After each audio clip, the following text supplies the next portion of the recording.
Clean drinking water, essential to our lives and something that we in the U.S. take for granted.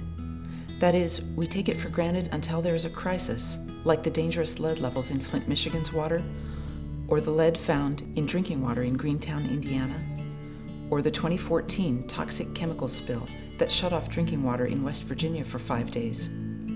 The U.S. does have nationwide environmental protections that try to prevent these crises and ensure clean drinking water, but the federal rules are not perfect. They have gaps.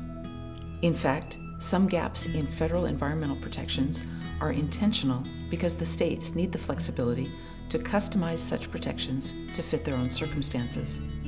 Let's look at the federal protections related to lead in drinking water as an example.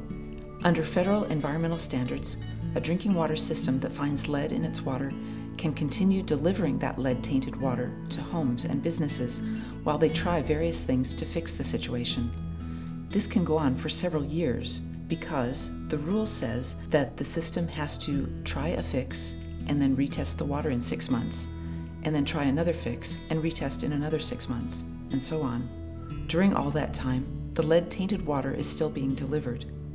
States must follow the federal standards, but they also have the option of doing more than the federal standards. Indiana has its own experts in drinking water safety in our state government.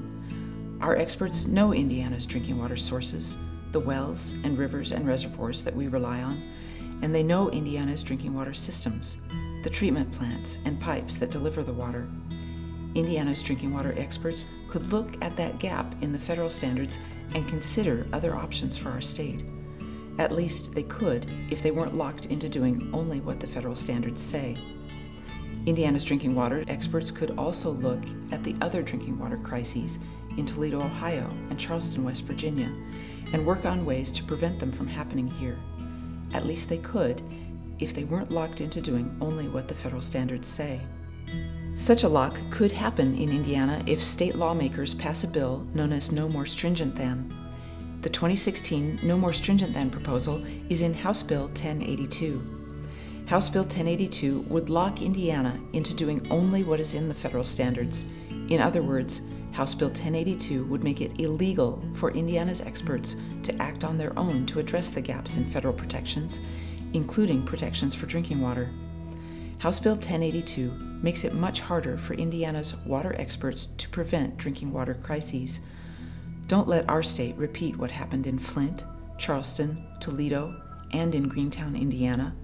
Contact your state senator and ask him or her to vote no on House Bill 1082.